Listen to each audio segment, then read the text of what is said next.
Te egyszer, s mindenkorra felelős lettél azért, amit megszelídítettél. Saint-Exupéry. Szép napot, internetlakók! Ma a Cat Ladyvel készültem nektek. Ez a társasjáték egy számomra fontos témát dolgoz fel, mégpedig az állattartást.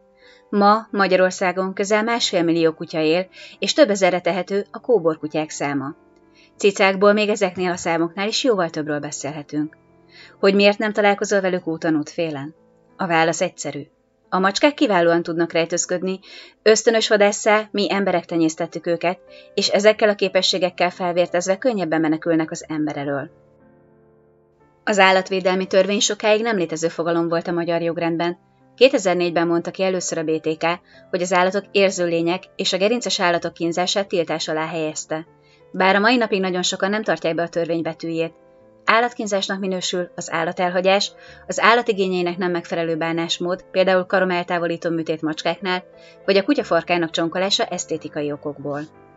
Ám vannak ennél szörnyűbb esetek.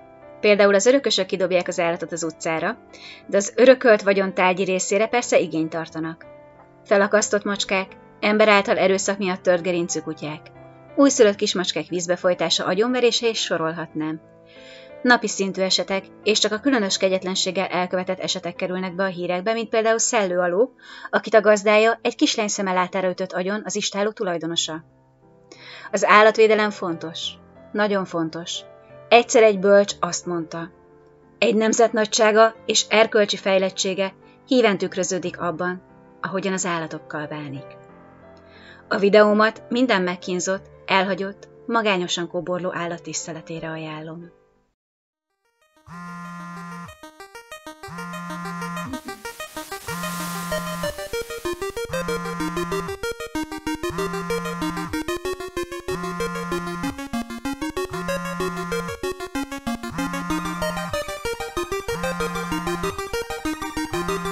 Igen, tessék? Szia, de rég hallottam felőled. Hogy vagy? Képzeld, próbálom rávenni a páramat, hogy legyen még több cicánk, de nem akarja hagyni nekem. Viszont gondolj bele, ma este azt mondta, hogy kapok valami meglepetést. Remélem egy új cica lesz. Nem baj, hogy már van 3, nem. Nem, hát elfér még egy 4. cica is. Hát belegondoltál már abba, a szegény kóbor cicák most így az utcán élnek? Igen, tudom, hogy csak 20 négyzetméter, tisztában vagyok vele, de akkor is szeretnék még egy cicát. Hogy mi? Hogy küldesz nekem gyors post valamit? Egy új macskát? És milyen lesz? Tudod, van már fekete cicusom, ő a Szaffi, van trikolor, ő Brandike, meg van Pamacs, ő most éppen itt köröz körülöttem, és játszik. Hogy mi? Mit kapok? Te most szivatsz?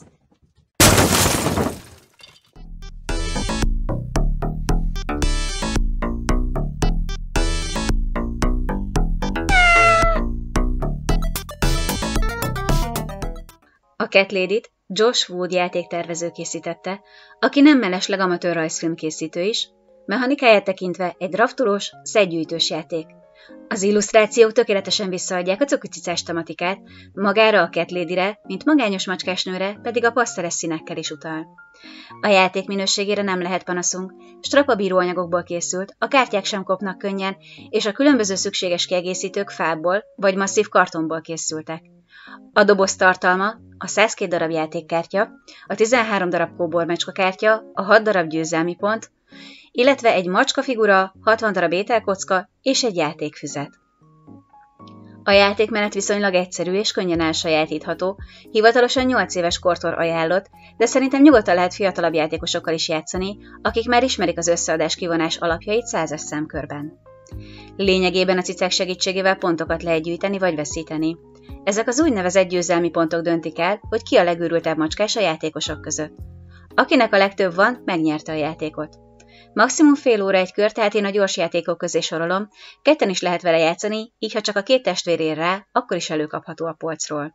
Előkészületben szét kell válogatni a kóbormacska paklira és a játékkártyákra a kupacot.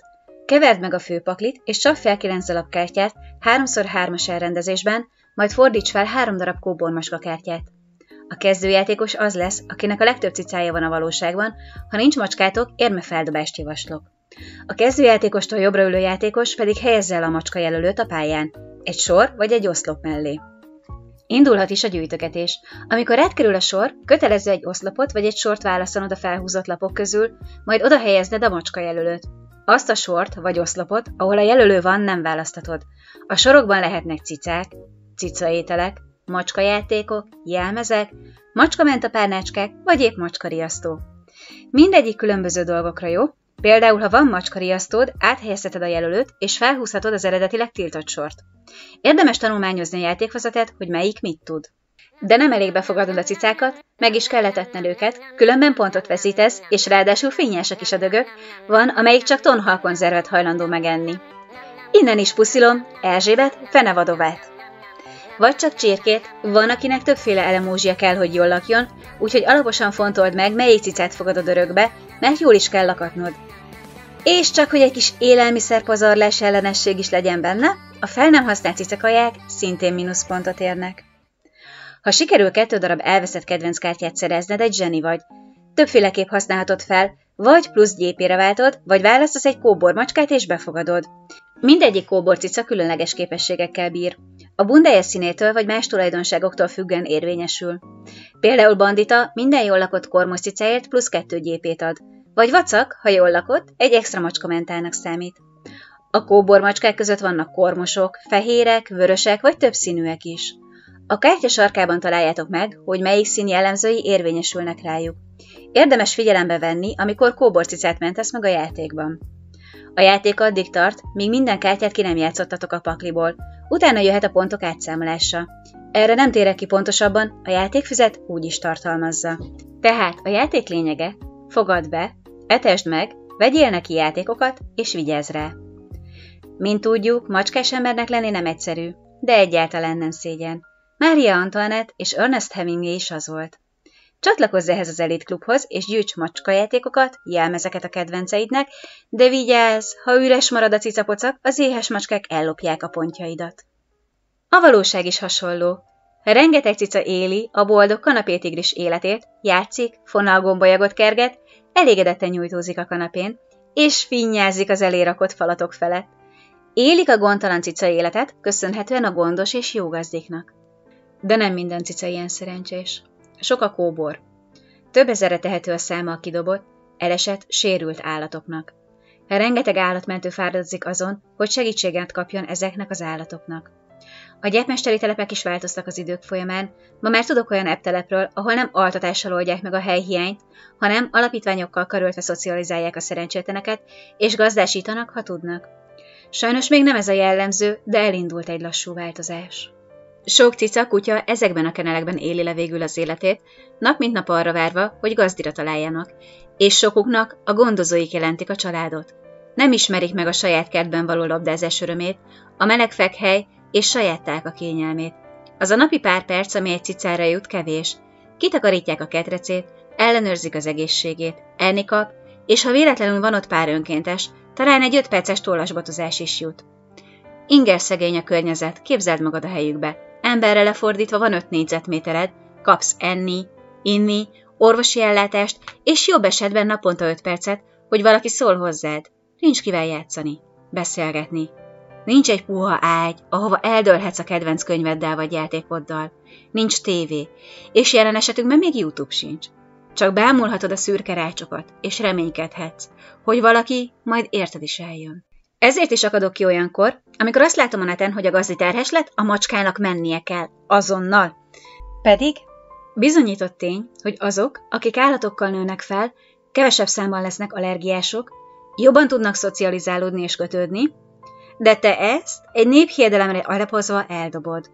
Eldobod a gyereked lehetőségét arra, hogy megismerje a feltétlen szeretetet, amit csak egy kis állat adhat. Ezzel egy olyan űrt teremtesz a lelkében, amit semmi sem tölthet be. A szeretet sokféle formában létezik, és sokfelől érkezhet. Szerethetjük a családunkat, a barátainkat, kaphatunk szeretetet a házi állatainktól, legyen az kutya vagy cica, esetleg szakállas a gálma. Mindegyiknek mi vagyunk a világ közepe. Miközben gondoskodunk róluk, óhatatlanul tanulunk és tanítunk. Tanulunk figyelni a legapróbb jelzésekre, megtanulunk jól gondoskodni róluk, és tanítunk.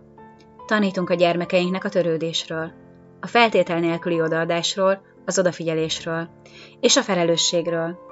Minden alkalommal, mikor együtt megyünk az állatorvoshoz kedvencünkkel, tanítjuk a gyermekeinket a felelősségvállalásról. Minden nap, amikor megtöltjük a tálkákat, kitakarítjuk a kedvenceink helyét, fegyelmet mutatunk, és tanítunk a gyermekeinknek. A kedvenceink megtanítják, mi az igazi, feltétel nélküli szeretet. Mert a kedvencünk mindig meghallgat minket. Ha bánat ér, sosem mondja, hogy most nem alkalmas. Ha sírsz, odajön, megvigasztal, játszik veled. És megtanít arra, hogy mindennek vannak igényei, még a cicáknak is. Amikor gyerekként megharapott a nyuszim, a nagypapám kifejtette, hogy az én hibám, mert rosszul nyúltam hozzá, és az állat megijedt. Ma már a szülők veszettséget kiabálnak, és azt, hogy az állatnak mennie kell. Pedig nem az állat hibája, ha a szülők nem tanítják meg a gyerekeiket, hogyan bánjanak az állatokkal. És ez nem is a gyermekek hibája. A felnőttek dolga megtanítani az új generációt erre az egyszerű dologra. Ha megteszik, csodákkal teli világot adnak a gyermekeiknek. Emlékszel, amikor a suliból siettél haza, és a kutyusod farokcsóválva üdvözölt? Emlékszel, amikor a cica észrevette, hogy a paplanat sírsz, és szelíden hozzád bújva dorombolásával megnyugtatott? Emlékszel, milyen volt a bundába fúrni az orrod? Labdát dobálni? Végig kísérték az állatok a gyermekkoromat. Ott volt Cirmi cica, aki minden nap az ablakból leste, mikor érek haza a suliból, és a lábam alatt tekeregve üdvözölt. Morzsi kutya, aki ugatva boldogan ugrálva szaladt felém. Együtt játszottunk a homokozóban, én felépítettem a homokváram, Morzsi eldózerolta, vagy épp alapot ásott nekem. Cirmi ráfeküdt a matek leckémre. Ma már eleget tanultál, játsz velem, rángasd azt a madzagot. Minden este mellém bújt az ágyba, és a dorombolására aludtam el. Emlékszem, évekig könyörögtem egy saját cicáért, és aznap, amikor hazahozták nekem Cirmikét, nagyon zsongtam, izgultam. Akkoriban még nem voltak divatos macskahordozók, így egy hátizsákban utazott haza. Az a csodás fiatal cica, nem tudom honnan szerezték a szüleim, de már nem volt kölyök. Elsőre bemenekült a heverő mögé, onnan pufogott, én pedig csak ültem és vártam. Vártam, hogy előbújjon. De csak fújt és morgott, későre járt. Így kénytelen kelletlen mentem aludni. Pár órával később puha mancsok tapogattak óvatosan, majd megéreztem a bundája illatát. Ahogy elégedetten lehuppant mellém a párnára. Reggel egymás mellett ébredtünk, és örök barátok lettünk. Mindenhová elkísért a lakásban, legyen az konyha, WC, és mindenhová hurcolta utánam a játékait. Azok a boldog gyermekévek. Észre sem vettem, ahogy egyre lassabb lett Morzsi kutya. Már nem szaladt, csak döcögött felém. Már nem ismert meg, a szép, fekete pofia szürkére váltott. A csillogó szeme elhomályosult. Nekem még mindig az a csillogó bundájú kormos játszótárs volt, próbált ő jönni felém, akart játszani velem, de nem ment már neki. Itt csak ültünk a nagy diófa árnyékában, és néztük a hullófa leveleket. A múló időt. Észrevétlenül felnőttem, csak ő lett öregebb. Cirmi cica sem hozta már a játékait. A kályha melletti fotelban tengette a napjait, már ölben kellett alomra vinni. Már csak Pépe se tudott halnyomogni. A csillogó cirmos bunda elfakult. Elhalványult mellőlem, mint egy őszi naplemente. Még felcsíran a nyár benne, de már csak fakon, áttűnően. Még ott van, de már mégsem. És amikor eljött az idő, mert mindig eljön, megtanították az egyik legfontosabb leckét, az elengedést. Hogy a búcsú fájdalmas és nehéz, hogy már nem hallod a csaholást, már nem surrannak puha mancsok feléd, hogy nem akarsz többé állatot, mert fáj, amikor már nincsenek többé. Nem akarod újra megnyitni a szíved, hisz minek, aki számított, nincs többé, elment. Nem ölelheted, nem simogathatod. Ott vannak a játékai a sarokban. Az almos tálcája, a tálkái, még hónapokkal később is bukkannak elő szétszórt dolgai a lakásból, és automatikusan, Cirmi, mi a fészkes fene van itt? És elönt a döbbenet. Az a folytogató érzés. Már nincs válasznyelvogás. Dühös vagy. Mindenre és mindenkire keresed a válaszokat, de nincsenek. Csak az üresség, csak a magány. Bezárkózol a sötétbe. Telnek, múlnak az évek. Életet váltasz, új helyre költözöl, dolgozni kezdesz, de belül valami üres, valami nem az igazi. Keresel valami megfoghatatlant, magad sem tudod mit. Keresed, pedig vannak barátaid, van családod, megvan mindened, és még sincs. Próbálod kitölteni azt a valamit, magad sem tudod, hogy mit. Ülsz az étteremben, csipegeted az ebéded, böngészed a telefonod, apró mancsok súrannak feléd. Egy pici orrocska emelkedik a levegőbe, sírva, éhesen követeli a világtól, hogy ő éhes, élni akar, éhes, neki a világ miért nem ad, ő fázik, éhes, hol van a mamája, ordítja a világba félelmét, és a lábadhoz ér. A pincérnő már rohan a seprűvel, hogy elkergesse a vendégtől, hiszen mit keres itt ez a szúrtos kis dög? Belenézel a sárga szempárba, valami megpattan. Cirmi játszik előtted. Alszik a kosarában. Nevetve szaladsz hozzá, miközben a lábad alatt tekereg. Lepereg előtted a közös kis életetek. Gondolkodás nélkül nyúlsz a kis koszos-kosztos felé, kell neki egy jó gazdi, itt nem maradhat. Rászólsz a pincérnőre, hogy hagyja. Semmi baj. Majd elviszed, keresel neki egy jó helyet. Posztolod, hirdeted, neked még nem kell macska. Észre sem veszed, hogy egyre több mindent veszel neki, hiszen az a hallacskás tálka milyen cuki, a macskamentes párnácska nélkül nem élet a cica élet. Párnácskát veszel neki, hogy azonnal udjon, mert picike még szegény. Telnek a hetek, nincs jelentkező. Aztán egy este álmatlanul forgolódsz, a főnököd megint hülye. A pénzed is kevés lesz a hónapban, nem tudsz menni a koncertre a haverokkal, és stresszelsz ezerrel mindenen. Sírsz, hogy milyen nehéz az élet. Egy puha huppanás a lábadnál. Apró mancsok trappolnak végig a lábadon. Összegömbölyödsz magadban, átkozod a dögöt, hogy még mindig nincs gazdája, de az aprócska orr böködi az arcod. Lemosdatja a könnyeid.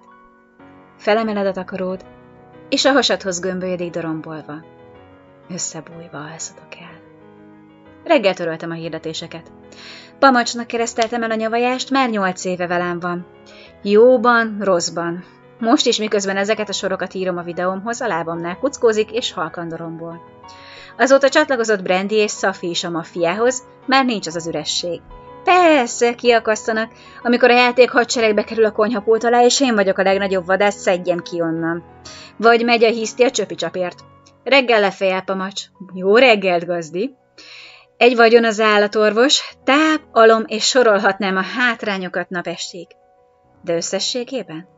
Nincs jobb, mint amikor hazaérek, és rohan felém az én falkán. És tudom, el fog jönni az idő, mert az mindig eljön. De ott lesznek velem mindörökké. Éjszaka, majd fölnézel a csillagokra. Az enyém sokkal kisebb, semhogy megmutathatnám, hol van. De jobb is így. Számodra az én csillagom egy lesz valamerre a többi csillag közt. Így aztán minden csillagot szívesen nézel majd. Mind a barátod lesz.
Na végre, hogy felvetted.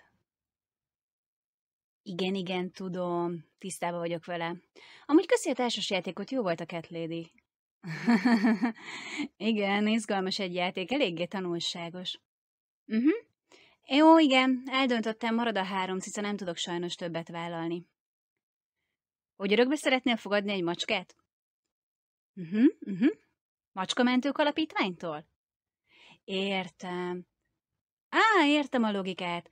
Egyet örökbe fogadsz, egy másik tud menni a helyére, tehát egy macskával gyakorlatilag 2 mentesz. És szerinted én hogy tudok segíteni ennek az alapítványnak? Tudod, hogy nem állok valami fényesen anyagilag.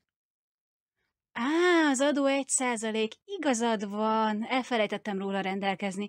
Megyek gyorsan és megcsinálom ügyfélkapun. Na, haligali,